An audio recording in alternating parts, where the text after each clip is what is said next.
Well, since the last 3 years, I come back for the NHK just to have a good relationship with the Japanese people. Il y a des destins qui brillent sous les projecteurs et d'autres qui, derrière l'éclat des médailles et les acclamations, cachent des cicatrices invisibles.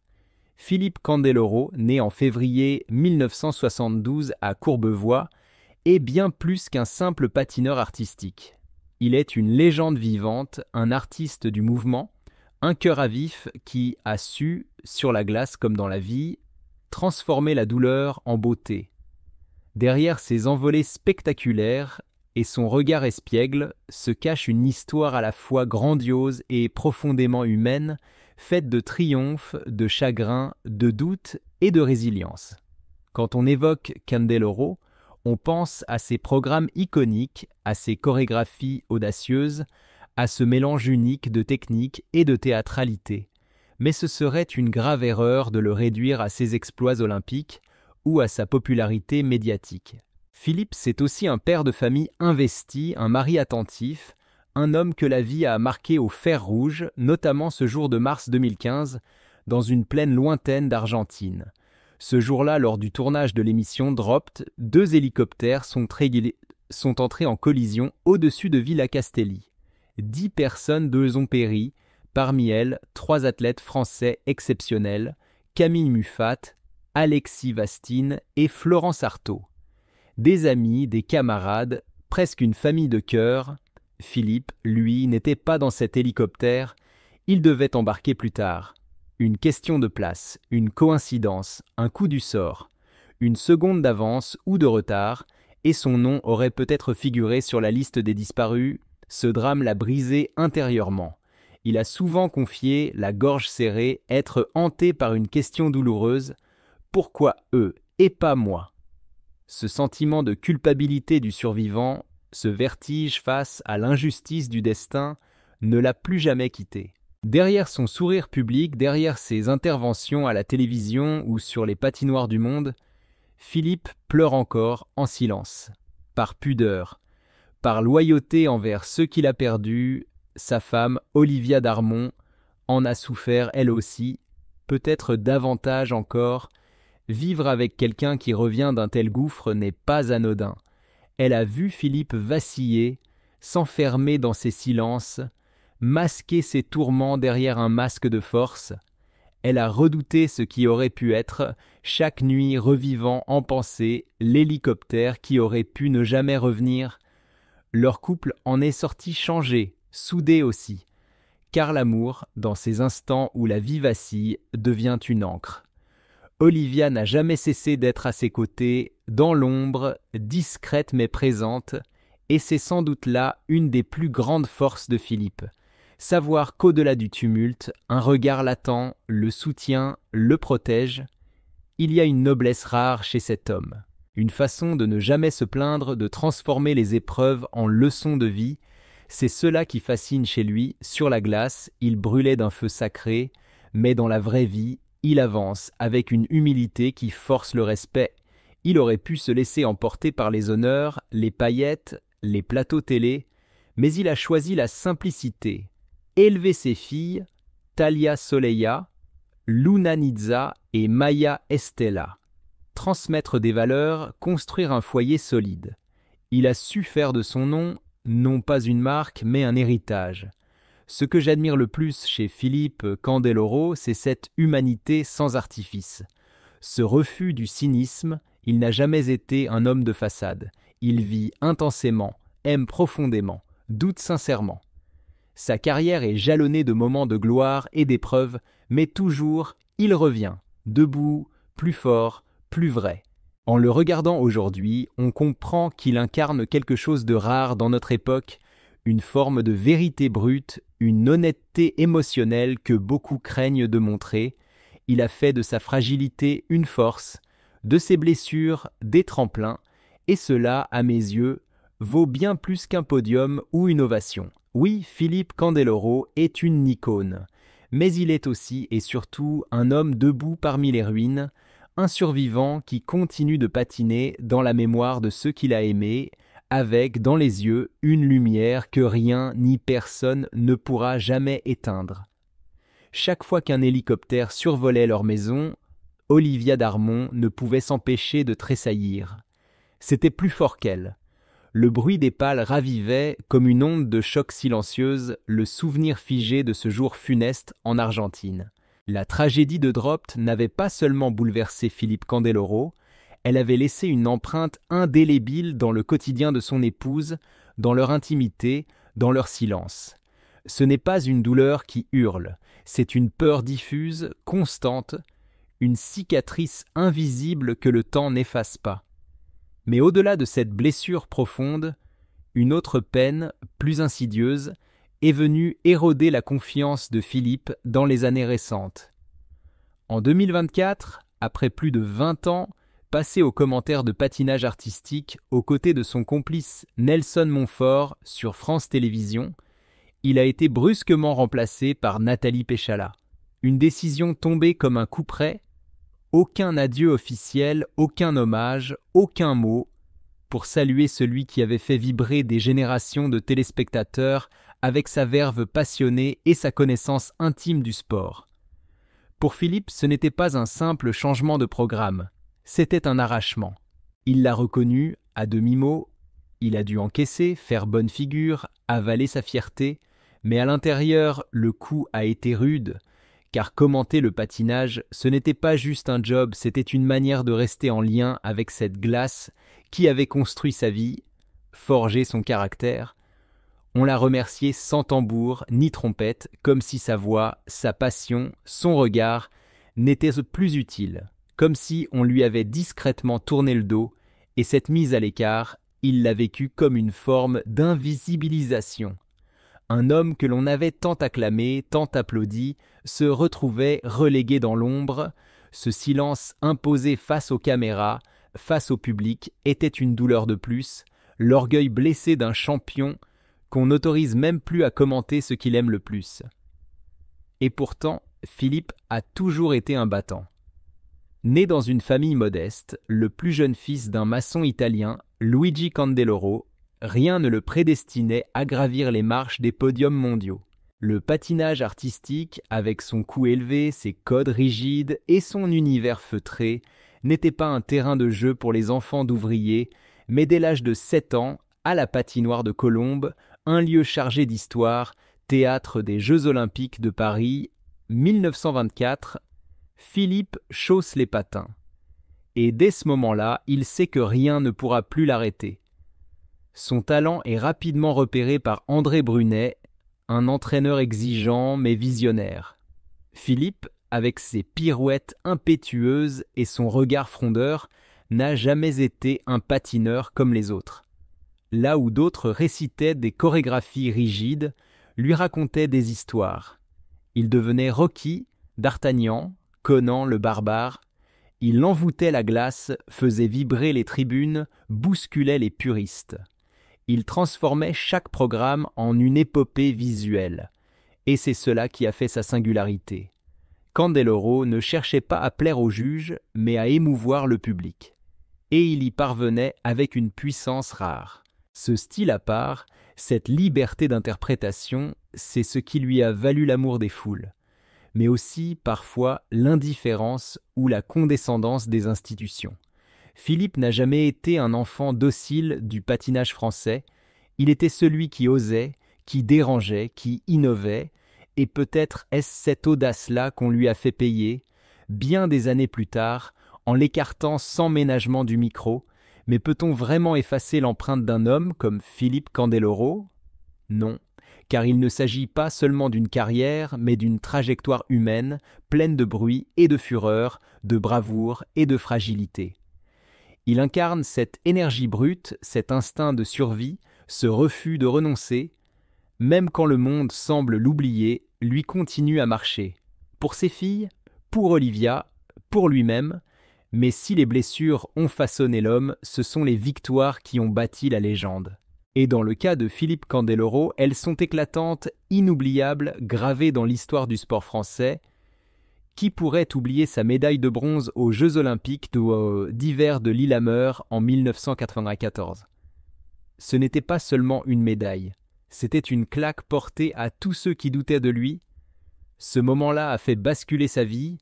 Il est passé du statut d'outsider, parfois raillé pour son style atypique, à celui de héros national.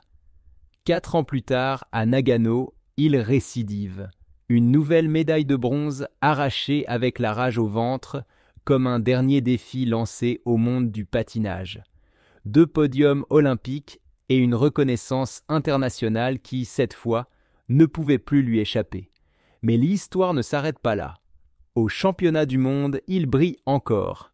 Une médaille d'argent en 1994, du bronze en 1995, et au niveau européen, il décroche l'argent en 1993, puis en 1997. Sur le plan national, c'est une domination sans partage. Champion de France 4 années consécutives. De 1994 à 1997, personne ne parvient à le détrôner.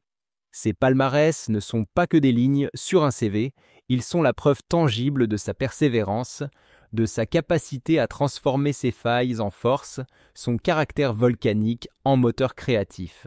Car il faut le rappeler, le patinage artistique n'est pas qu'une démonstration technique. C'est un art en mouvement, une chorégraphie du cœur sur une patinoire glacée. Et Candeloro, avec son style brut, sa théâtralité assumée, son goût pour les personnages plus grands que nature, a révolutionné cette discipline. Il ne patinait pas seulement, il racontait des histoires. Chaque programme devenait une scène, chaque saut une réplique, chaque pirouette une émotion. Il n'était pas formaté, il était libre, et c'est cette liberté-là qui a tant séduit. Après avoir rangé ses patins de compétition, Philippe aurait pu se retirer dans le silence nostalgique des anciens champions. Mais non, il a choisi de rester là, bien vivant, au cœur du sport qu'il aime. Aux commentaires sur France Télévisions, aux côtés de Nelson Montfort, il est devenu la voix familière des soirées olympiques, le complice passionné des téléspectateurs. Sa manière de commenter, parfois décalée, souvent pleine d'enthousiasme, toujours sincère, apportait un vent de fraîcheur dans un paysage souvent trop convenu. Ce tandem, c'était plus qu'un duo. C'était une alchimie, une conversation entre 2 amoureux du sport, 2 hommes qui vibraient au moindre triple axel. On aurait pu croire que, les patins rangés et les médailles bien accrochées dans une vitrine, Philippe Candeloro choisirait de s'effacer lentement, dans la discrétion dorée de ceux qui ont déjà tout prouvé. Mais non, ce serait mal connaître l'homme, le personnage, l'énergie brute qu'il incarne. Car Candeloro, même loin des projecteurs de la glace olympique, n'a jamais cessé d'être vivant, incandescent, résolument tourné vers l'action. Son appétit pour la scène ne s'est pas tari avec la fin de sa carrière sportive. Bien au contraire, il a su se réinventer là où peu de champions osent s'aventurer, dans l'univers exigeant et souvent impitoyable du divertissement grand public. Lorsqu'il se lance dans des programmes télévisés, tels que Danse avec les stars, Fort Boyard ou encore La ferme célébrité, Philippe n'est pas là pour faire de la figuration. Il n'y va pas avec l'obsession du contrôle ou la peur de se ridiculiser, non. Il s'y jette corps et âme avec le même panache que lorsqu'il incarnait Rocky ou D'Artagnan sur la glace. Son humour franc, sa gouaille un peu provocatrice, sa manière si singulière de ne jamais se prendre au sérieux, séduisent instantanément un nouveau public, bien au-delà des patinoires. Il amuse, il émeut, il surprend. Et surtout, il ne joue pas un rôle, il est lui-même, vrai, entier, parfois maladroit, souvent touchant, toujours authentique. C'est cette sincérité désarmante qui fait mouche. Là où d'autres peinent à sortir de leur costume de champion pour devenir autre chose, Philippe, lui, embrasse l'inconnu. Il se laisse découvrir dans ses failles, dans ses émotions, dans ses hésitations aussi. Il accepte de tomber pour mieux se relever, de danser avec maladresse pour faire rire, de crier face aux araignées ou de patauger dans la boue sans perdre sa dignité, parce que pour lui, l'enjeu n'est pas de briller à tout prix, mais de rester fidèle à ce qu'il est. Et c'est précisément ce naturel, ce refus du faux semblant, qui lui vaut tant d'amour et de respect. Car oui, Candeloro touche à quelque chose de profond, une forme de simplicité qui manque cruellement à notre époque. Dans un monde où les apparences dominent, où les personnalités publiques sont souvent aseptisées, calibrées, coachées jusqu'à l'oubli de leur humanité, lui avance avec son cœur en bandoulière. Il n'a pas peur d'être entier, d'être un père, un mari, un homme qui doute parfois, un homme qui a pleuré, qui a souffert, mais qui continue à sourire, à transmettre, à vivre fort. Aujourd'hui, s'il n'occupe plus les premières places sur les podiums ou les grands plateaux de télévision, Philippe n'a jamais été aussi présent dans la mémoire collective. Il est devenu, au fil des années, bien plus qu'un ancien champion. Il est une figure patrimoniale, un visage familier qui traverse les générations, un lien vivant entre l'âge d'or du patinage artistique français et la jeunesse d'aujourd'hui. À travers ses commentaires télévisés, longtemps aux côtés de Nelson Montfort, il a su vulgariser un sport complexe, transmettre une passion, faire vibrer les téléspectateurs avec des mots simples, teintés d'émotions brutes et de petits clins d'œil espiègles. Il a humanisé le sport, l'a rendu plus proche, plus chaleureux. Mais sa popularité ne tient pas qu'à ses talents de commentateur ou à son passé glorieux. Elle s'ancre dans sa proximité avec les gens. Philippe Candeloro n'a jamais joué les stars inaccessibles. Il est resté celui qui serre des mains, qui prend le temps d'un mot, d'un sourire, d'un regard. Celui qu'on croise sur un marché ou dans une fête de village et qui vous parle comme si vous étiez un vieux copain. Cette simplicité-là est rare, précieuse, presque anachronique. Elle dit beaucoup de ses valeurs, de son éducation, de ce socle familial qui n'a jamais vacillé, malgré les tempêtes médiatiques ou les blessures personnelles. Il y a chez Philippe Candeloro une énergie indomptable, une sorte de feu sacré qui ne cesse jamais de brûler. Même quand les caméras ne sont plus braquées sur lui, même quand le vacarme des compétitions ou des plateaux télé s'estompe, lui, il reste là, droit dans ses bottes. À l'écart peut-être, mais jamais absent, il n'est pas de ceux que le silence effraie, il le laisse venir, l'apprivoise, et dans ce calme apparent, il réfléchit, il observe, il rêve déjà à la prochaine aventure. Car Candeloro n'est pas homme à tirer sa révérence. Il n'a pas été façonné pour s'éteindre doucement dans le confort du passé. Ce qu'il a accompli, bien sûr, force le respect, ses médailles, ses performances inoubliables, ses envolées télévisuelles, mais ce qui fascine davantage, c'est sa capacité à se réinventer. Toujours, à chaque étape de sa vie, il choisit de se relever, de tenter encore, d'oser autrement. Là où tant d'autres s'accrochent à une gloire révolue, lui préfère avancer, même sans certitude, mais avec courage. Cette audace, cette pulsion de vie, c'est ce qui fait de lui un être à part. Il incarne bien plus qu'un nom familier du sport français, il est devenu un repère, un emblème, celui d'une génération qui a grandi en le regardant virevolter sur la glace, mais aussi celui d'une idée plus vaste, plus puissante encore. L'idée que la réussite ne passe pas toujours par les chemins balisés, qu'on peut briller, toucher les gens, les faire rire ou les émouvoir sans renier qui l'on est. Candeloro n'a jamais triché. Il a toujours préféré être sincère plutôt que parfait, et c'est sans doute pour cela qu'il est resté dans les cœurs. Ce qu'il nous offre, au fond, ce n'est pas seulement une série de souvenirs sportifs ou médiatiques, c'est une leçon de vie, celle d'un homme qui a osé vivre pleinement. Qui a aimé sans retenue, parfois souffert dans le silence, mais qui n'a jamais cessé de croire en la beauté du combat, parce qu'il y croit, lui, au combat. Pas celui qu'on mène contre les autres, mais celui qu'on mène contre la facilité, l'abandon, le renoncement. Regarder le parcours de Philippe Candeloro, c'est comprendre qu'on peut vieillir sans devenir vieux, qu'on peut tourner des pages sans jamais tourner le dos à ses valeurs. C'est se souvenir que le succès le plus durable n'est pas celui des projecteurs, mais celui de la fidélité à soi-même. Et dans ce domaine, il est un maître. Alors oui, aujourd'hui, il n'est peut-être plus sur la glace, il n'anime plus les plateaux comme avant, mais sa présence, elle, est toujours là. Dans les esprits, dans les regards attendris de ceux qui l'ont vu triompher, chuter, rebondir, dans la mémoire collective d'un pays qui reconnaît en lui bien plus qu'un athlète, un homme debout, un rêveur, un combattant. Et tant qu'il y aura des gens pour croire encore en la force du cœur, en l'élégance de l'authenticité, Philippe Candeloro continuera d'inspirer.